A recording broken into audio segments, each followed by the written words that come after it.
കോഴിക്കോട് താമരശ്ശേരിയിൽ അമ്മയെ വെട്ടിക്കൊലപ്പെടുത്തിയ കേസിൽ പ്രതി ആഷിഖിന്റെ വൈദ്യപരിശോധന പൂർത്തിയാക്കി. പുറത്തിറക്കിയപ്പോൾ മാധ്യമങ്ങളുടെ ക്യാമറയിൽ നോക്കി പ്രതിയുടെ പരിഹാസം.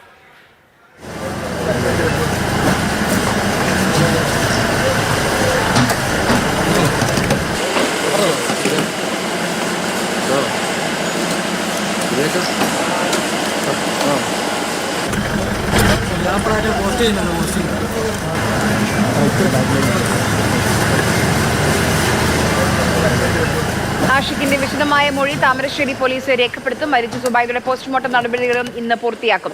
ഇംതിയാസ് കരീം വിവരങ്ങളുമായി ചേരുന്നുണ്ട്. ഇംതിയാസ്, ഇപ്പോഴും ആ ലഹരിയുടെ പിടുത്തത്തിൽ നിന്ന് മോചിതനായിട്ടില്ല ആഷിഖ്. വിശദമായ മൊഴി രേഖപ്പെടുത്തിയെന്ന് പറയുമ്പോഴും ഒരു സാധാരണ ബോധാവസ്ഥയിലേക്ക് വന്നിട്ടില്ല എന്ന് തോന്നുന്നു. ആര്യ, അല്പസമയം മുൻപാണ് പ്രതിയായിട്ടുള്ള ആഷിഖിന്റെ വൈദ്യപരിശോധന കോഴിക്കോട് മെഡിക്കൽ കോളേജിൽ നിന്നും പൂർത്തിയാക്കിയത്. താമരശ്ശേരി അടിവാരം സ്വദേശിനിയായിട്ടുള്ള സുബൈദയെ കൊന്ന പ്രതിയായിട്ടുള്ള മകൻ ആഷിഖ് ഇത്തരത്തിൽ അവിടെ നിന്ന് വൈദ്യപരിശോധന കഴിഞ്ഞ് പുറത്തിറങ്ങുമ്പോൾ മാധ്യമങ്ങളെ നോക്കി പരിഹസിക്കുന്ന രൂപത്തിലായിരുന്നു പുറത്തു വന്നത്. പോലീസെല്ലാം കൂട്ടിപ്പിടിച്ചുകൊണ്ട് അവരെ അവിടെ നിന്നും മെഡിക്കൽ കോളേജിൽ നിന്ന് പരിശോധന പൂർത്തിയാക്കി കൊണ്ടുപോവുകയും ചെയ്തു. ഇതിലിനി സുബൈദയുടെ മൃതദേഹം കോഴിക്കോട് മെഡിക്കൽ കോളേജ് മോർച്ചറിയിലുണ്ട്. അവിടെ പോസ്റ്റ്മോർട്ടം നടപടികൾ ഇപ്പോൾ ആരംഭിച്ചിട്ടുമുണ്ട്. ഇന്ന് വൈകിട്ടോടെ ആ പോസ്റ്റ്മോർട്ടം നടപടികൾ പൂർത്തിയാക്കിയാൽ ഈ കൊലപാതകത്തിൻ്റെ കൃത്യമായ ആഴവും വ്യാപ്തിയും എത്രയെന്ന് നമുക്ക് മനസ്സിലാക്കാനാകും. ഇതിലിപ്പോൾ ഈ ആഷിഖിന്റെ പ്രാഥമിക മൊഴി മാത്രമാണ് ഇപ്പോൾ പോലീസിന് രേഖപ്പെടുത്താനായിട്ടുള്ളത്. ഈ വൈദ്യപരിശോധനയിൽ പ്രധാനമായിട്ടും ഈ ലഹരി ഉപയോഗിച്ച സമയത്തായിരുന്നോ ഇത്തരത്തിലൊരു കൊലപാതകം നടത്തിയത്, അതോ സ്വബോധത്തിലായിരുന്നോ കൊലപാതകം എന്ന ഒരു കാര്യമൊക്കെ പോലീസ് അന്വേഷിച്ചു വരികയാണ്. അതിൻ്റെ എല്ലാം റിപ്പോർട്ട് പുറത്തു വരേണ്ടതുണ്ട്. അതേസമയം സുബൈദയുടെ പ്രാഥമിക പോസ്റ്റ്മോർട്ടം റിപ്പോർട്ടും ഇപ്പോൾ പുറത്തു വരേണ്ടതുണ്ട്. എന്തായാലും ഇന്ന് തന്നെ ആഷിഖിനെ മജിസ്ട്രേറ്റിന്റെ മുൻപിൽ ഹാജരാക്കും എന്നാണ് നമുക്ക് ലഭിക്കുന്ന വിവരം. പോസ്റ്റ്മോർട്ടം നടപടികൾ കഴിഞ്ഞാൽ ഉടൻ തന്നെ താമരശ്ശേരിയിൽ കൈതപ്പൊയിലുള്ള സുബൈദയുടെ വീട്ടിലെത്തിയും അവരെ സംസ്കരിക്കുകയും ചെയ്യും. എന്തായാലും ഒരു നാടിനെ ഒന്നാക്കി നടുക്കിയ വലിയൊരു സംഭവമാണ്. നമുക്കറിയാം, ഇന്നലെയായിരുന്നു ഈ കൃത്യം നടന്നത്. അതായത് ഡി അഡിക്ഷൻ സെന്ററിലൊക്കെ കഴിഞ്ഞ ലഹരിയിൽ, അതായത് MDMA പോലെയുള്ള അതിമാരകമായ ലഹരി ഉപയോഗിക്കുന്ന ഒരു ചെറുപ്പക്കാരൻ, ആഷിക്കുന്ന 25 വയസ്സുള്ള ചെറുപ്പക്കാരൻ, ആ ചെറുപ്പക്കാരനെ വലിയ പ്രതീക്ഷയോടെയായിരുന്നു കുടുംബം കോളേജിലേക്ക് പറഞ്ഞയച്ചിരുന്നത്.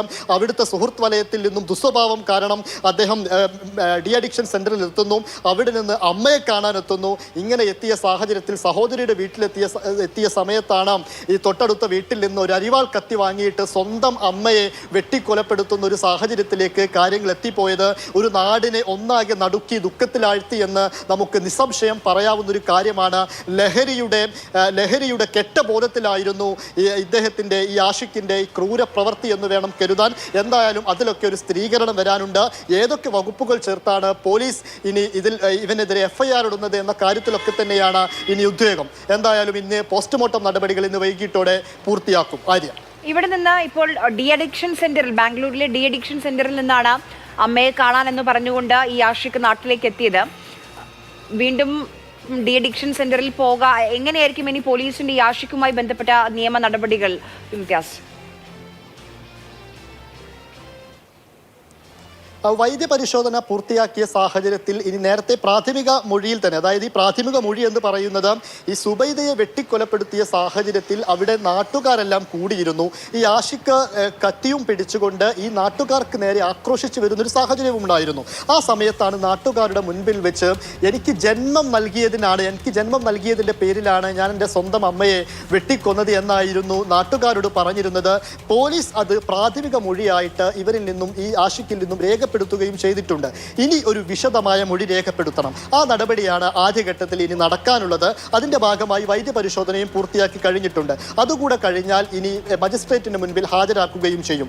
അതിനു പിന്നാലെ തന്നെ ഇന്ന് വൈകിട്ടോടു കൂടി തന്നെ സുബൈദയുടെ പ്രാഥമിക പോസ്റ്റ്മോർട്ടം റിപ്പോർട്ടും പുറത്തു വരികയും ചെയ്യും. അങ്ങനെയെങ്കിൽ ഏത് സാഹചര്യത്തിലായിരുന്നു എന്ന കാര്യത്തിലൊക്കെ പരിശോധിക്കേണ്ടതുണ്ട്. അതുമാത്രവുമല്ല, ഇടയ്ക്കിടയ്ക്ക് സുബൈദയുമായിട്ട് ഈ ആഷിഖ് പലതവണ വഴക്കിടാറുണ്ടെന്നും അവർ തമ്മിൽ വാക്കുതർക്കം ഉണ്ടാവാറുണ്ടെന്നൊക്കെ ഈ അയൽവാസികളായ പലരും പറഞ്ഞിരുന്നു. അതിലൊക്കെ ഒരു കൃത്യമായ അന്വേഷണം താമരശ്ശേരി പോലീസിന് നടത്തേണ്ടതുണ്ട്. ഒരു വാക്കുതർക്കം ഉണ്ടായതിനു ശേഷമാണോ കൊലപാതകത്തിലേക്ക് എത്തിയത്, അതോ സ്വബോധമില്ലാതെ ലഹരിയുടെ കെട്ടബോധത്തിൽ വന്ന് ആഷിക്ക് പൊടുന്നനെ ഇവരെ കൊലപ്പെടുത്തുകയായിരുന്നു എന്ന കാര്യങ്ങളൊക്കെയാണ് ഇനി അന്വേഷിക്കേണ്ടത്. എന്തായാലും താമരശ്ശേരി പോലീസ് അത് വിശദമായി അന്വേഷിച്ചു വരികയുമാണ്. ആര്യ. ശരി.